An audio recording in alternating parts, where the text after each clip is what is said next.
The Audi e-tron Sportback, the second electric vehicle to wear a softly glowing version of the German luxury brand's foreign logo, will go into production in 2019, the carmaker has confirmed. The compact Sportback will join the plainly named e-tron, an electric SUV due next year. As Audi's battery-fueled push gains momentum, it is the second of 3 new all-electric vehicles the brand aims to build. The third is expected to be a Q6 e-tron, built off an upcoming fastback-styled version of the Q7 large SUV. The futuristic bones of the production e-tron Sportback will come from a similarly named concept vehicle unveiled in Shanghai earlier this year, a 4-door Gran Turismo coupe that uses a 320 kilowatts electric drive system. Audi confirmed at the time that the Sportback would be built in 2019, but didn't say where. The Audi A7-styled e-tron Sportback's electric motor should be able to make the sprint from 0 to 100 km per hour in about 4.5 seconds, helped by 800 Nm of stump pulling thrust available from almost a standstill and sent to all 4 wheels. And just like a turbo car, the e-tron Sportback is expected to include an overboost function that will bump power to 380 kilowatts for up to 10 seconds. As for range, expect around 500 kilometers of reach from the battery pack hidden under the floor, an idea pioneered in the Mercedes-Benz B-Class but since adopted by other electric car makers including Tesla. The Shanghai concept includes some clever thinking, such as luminescent interior panels that provide ambient light without the need to use energy-sapping bulbs. Yes, you still need to power up the panels, but Audi says the drain on the electrical system is a lot less. The production car will spin off the Volkswagen Group's MEB modular electrification toolkit platform that will underpin the group's future battery-powered vehicles. Other concepts built off the platform include the Volkswagen ID, the Combi-styled ID Buzz, and the Pod-like Buddy. Volkswagen's first product built off the platform, a Golf-sized hatchback, is expected in 2020. What is it? It's the delightful, fun-to-drive Mazda MX-5 RF. The RF stands for Retractable Fastback, and in the wonderful world of sports cars, the MX-5 stands head and shoulders above the rest in terms of global sales. Early last year, the nimble little roadster passed a significant milestone in its 27-year history when the 1 millionth MX-5 was produced. There's not a sports car in history that comes close to that figure. The actual car has just completed a 35-event promotional program that included the UK, Spain, USA, Belgium, Canada, Australia and New Zealand that saw more than 10,000 people sign their name on the bodywork. It's now on display at Mazda's Hiroshima headquarters. To add to the celebrations, the Japanese marque decided to add a striking new variant to the model lineup. The RF is a cleverly designed car for drivers who want the best of both worlds, a roadster and a coupe.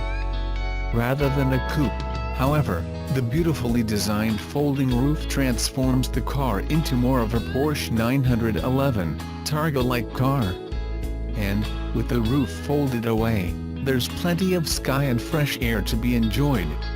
Since the first MX-5 saw the light of day more than a quarter of a century ago, there have been just 4 generations and the latest, dubbed the ND, arrived here in soft-top guise back in August 2015. In total around 20,000 MX-5s have found homes in Australian garages. The first model to feature a folding metal roof was the previous generation NC, and now the ND Roadster has been joined by its new RF sibling. What's it cost? While the soft-top ND is available in either 1.5-liter or 2.0-liter form, the new RF is a 2.0-liter only car. Pricing kicks off at $38,550 for the entry-level version with a 6-speed manual transmission and cloth interior.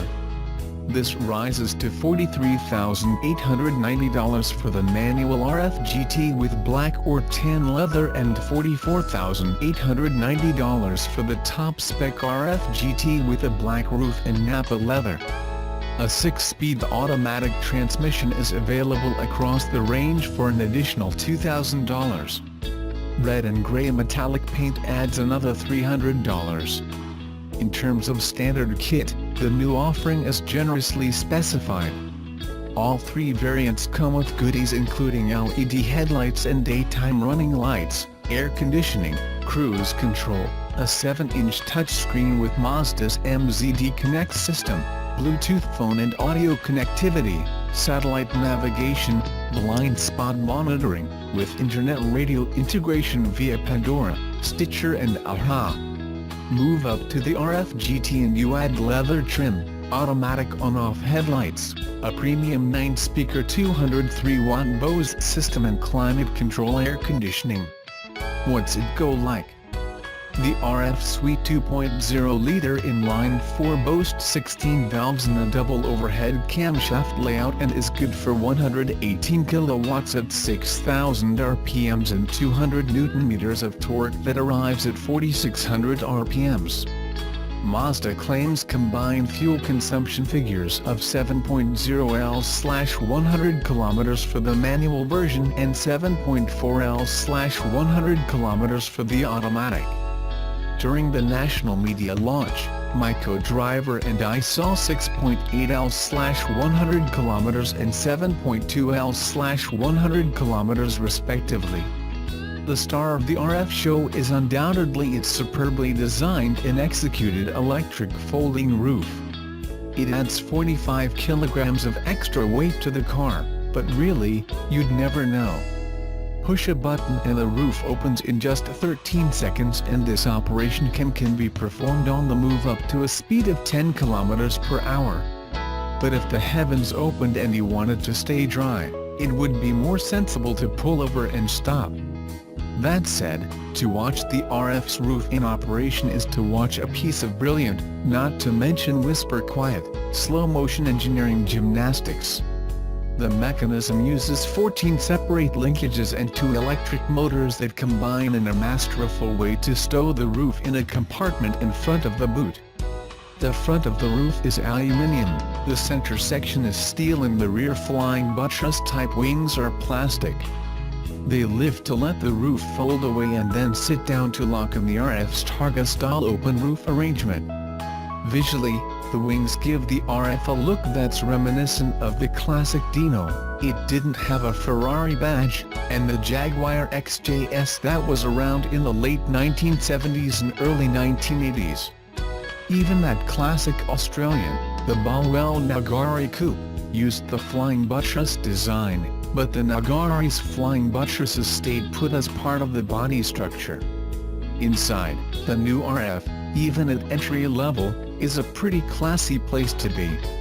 Trim details and fit and finish are what we've come to expect from Mazda, and while this 185cm reviewer couldn't quite dial up his ideal driving position, I owned an NBMX5 for a year. Things are perfect for me behind the wheel of the ND Roadster and RF. What is sadly lacking are many cubby holes for your bits and pieces, and the lack of reach adjustment for the steering wheel is something of a shortcoming. There's no glove box, no door pockets, just a small lidded tray at the rear of the center console and a small lockable compartment between the seat backs. There are 2 cup holders, also mounted between the seat backs, but they are all but useless even for small bottles. Fortunately, the brilliant design means there is still 127 liters of luggage space, enough for a couple of carry-on suitcases. While the engineers tweaked the front and rear suspension for the RF, you'd have to be a genius to pick any ride and handling differences over its soft-top sibling. Mazda does some of the best manual gearboxes in the world, and the MX-5's is no exception. While it's not a dual-clutch auto, the 6-speeder found in all MX-5s is a gem, slick shifting and fun to use in manual mode.